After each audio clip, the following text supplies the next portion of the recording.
State হচ্ছে জাভাস্ক্রিপ্টের একটা object, general JavaScript object. কিন্তু জেনারেল জাভাস্ক্রিপ্ট অবজেক্ট হলেও স্টেটকে অবজেক্টের একটা প্রপার্টিজের মতো করে আপডেট করা যাবে না। কেন করা যাবে না? কেন করা যাবে না সেটাই আমরা আজকে জানবো, এবং কোন কোন ওয়েতে কি ওয়ে ব্যবহার করে স্টেটটাকে আপডেট করতে হয় সেটাই আমাদেরকে জানতে হবে। কি হবে যদি আমরা স্টেটকে নর্মালি আপডেট করতাম, এই সেট স্টেট ফাংশনটাকে কল না করে?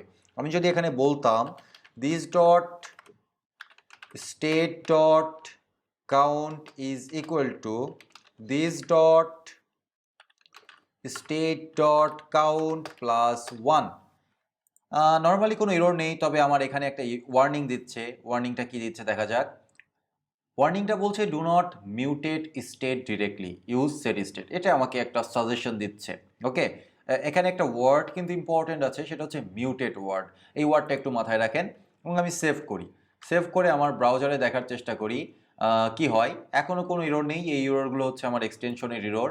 সো আমি এবার যদি অ্যাড বাটনটাতে ক্লিক করি, 1 2 3 4 অনেক কিছু হয়ে যাচ্ছে, কিন্তু আলটিমেটলি আমার ভিউটা আপডেট নিচ্ছে না।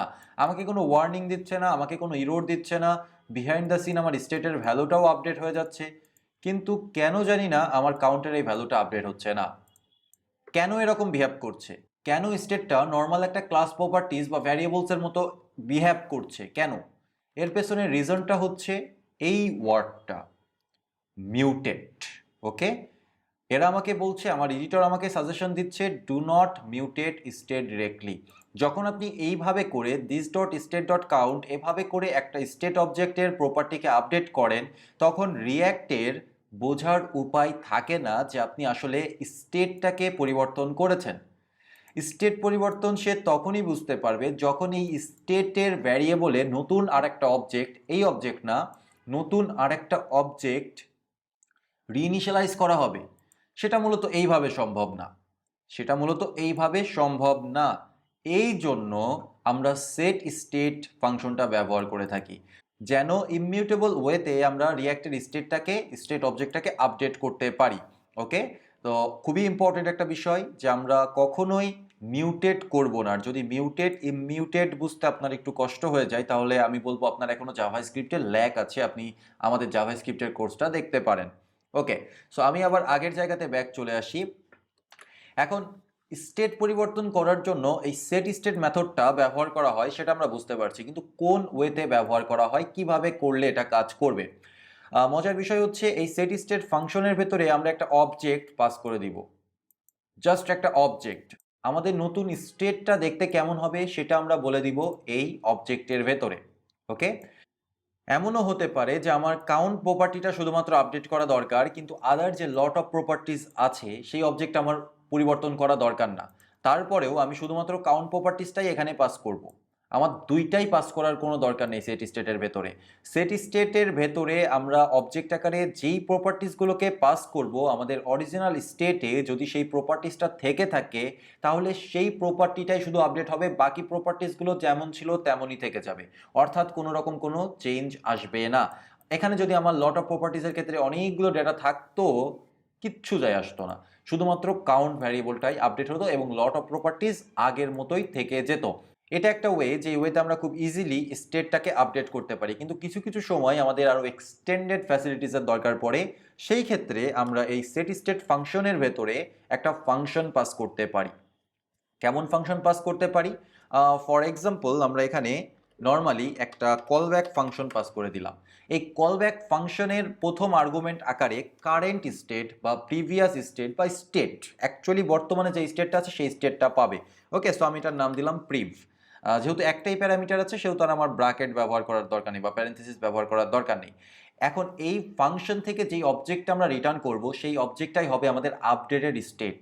ইন দ্যাট কেস আমাদের সবগুলো প্রপার্টিজ নিয়ে কাজ করার দরকার নেই, যেই প্রপার্টিজটা আমরা আপডেট করতে যাচ্ছি শুধুমাত্র সেই প্রপার্টিজটাকে আমরা রিটার্ন করব। ফর এক্সাম্পল রিটার্ন কাউন্ট, কাউন্টের নতুন ভ্যালু কি হবে? প্রিভ ডট কাউন্ট। প্রিভ আসলে পুরো স্টেট অবজেক্টটা, এবং প্রিভ ডট কাউন্ট প্লাস 1, এটা আমাদের কি করবে? এটা আমাদের স্টেটটাকে স্টেটের ভেতরে যে কাউন্ট প্রপার্টি আছে সেই প্রপার্টিটাকে 1 করে বৃদ্ধি করবে। সো আমরা আমাদের স্টেটটাকে চেঞ্জ করে ফেলেছি। এখন আমরা দেখার চেষ্টা করি যে আসলে কোনো পরিবর্তন আছে কিনা।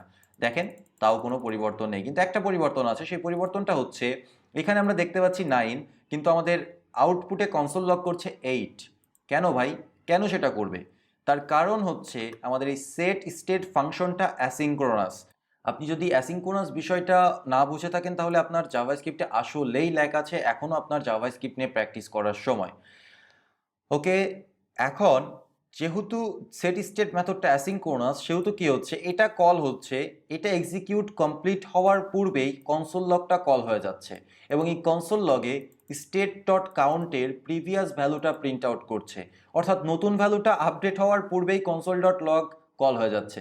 এই জন্য আমরা প্রিভিয়াস ভ্যালুটা দেখতে পাচ্ছি। তো যদি আপনার এমন সিচুয়েশন তৈরি হয় যে সিচুয়েশনে আপনার অ্যাসিনক্রোনাস টাস্কটাকে হ্যান্ডেল করতে হবে এবং স্টেটটা পুরোপুরি আপডেট হওয়ার পরেই কোনো একটা অপারেশন ঘটাতে হবে, সেই ক্ষেত্রে আপনি কি করবেন? সেই ক্ষেত্রে আপনি সেকেন্ড আর্গুমেন্ট হিসাবে, এটা গেল আমাদের ফার্স্ট আর্গুমেন্ট, সেকেন্ড আর্গুমেন্ট হিসাবে আমরা এখানে আরেকটা ফাংশন, কলব্যাক ফাংশন ব্যবহার করতে পারি এবং এই কলব্যাক ফাংশনের ভেতরে আমরা কনসোল লগ করব। ওকে, তাহলে প্রথম কলব্যাক ফাংশনটা হচ্ছে আমাদের স্টেট আপডেট করার একটা ফাংশন এবং সেকেন্ড কলব্যাক ফাংশনটা হচ্ছে স্টেটটা প্রপারলি আপডেট হওয়ার পরে আমাদের যে যে কাজগুলো করা দরকার সেই বিষয়ের একটা কলব্যাক ফাংশন। সো আমরা আমাদের কনসোলে এবার দেখার চেষ্টা করি কি আউটপুট আসে। আমি এখানে 1 প্রেস করলাম, এখানে আমি সাথে সাথে দেখতে পাচ্ছি ক্লিকড 1, এই 1 আর এই 1 কিন্তু ম্যাচ করছে, নো প্রবলেম। আবার 2 2 3 3 4 4 5 5 6 6।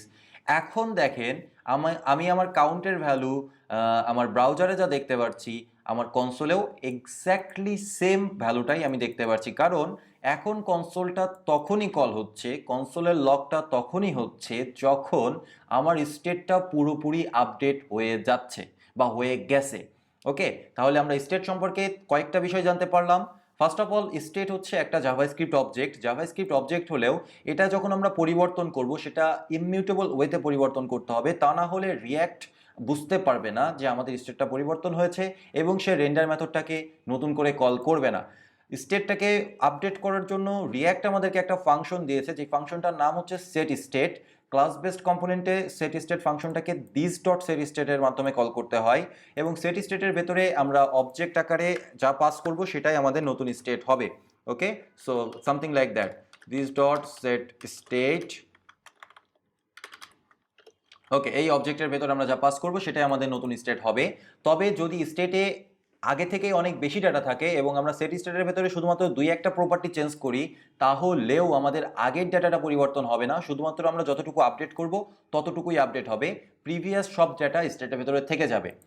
থার্ড, আমরা যেটা শিখলাম, সেট স্টেটের ভেতরে যে শুধুমাত্র আমরা একটা অবজেক্ট পাস করতে পারবো এমনটা না, আমরা এখানে ইচ্ছা করলে একটা ফাংশনও পাস করতে পারি, যেই ফাংশনের প্রথম আর্গুমেন্ট বা একটাই আর্গুমেন্ট হিসাবে আমরা নিতে পারি প্রিভিয়াস স্টেটটাকে এবং এই ফাংশন থেকে আমরা যে অবজেক্টটা রিটার্ন করব সেটাই হবে আমাদের আপডেটেড স্টেট।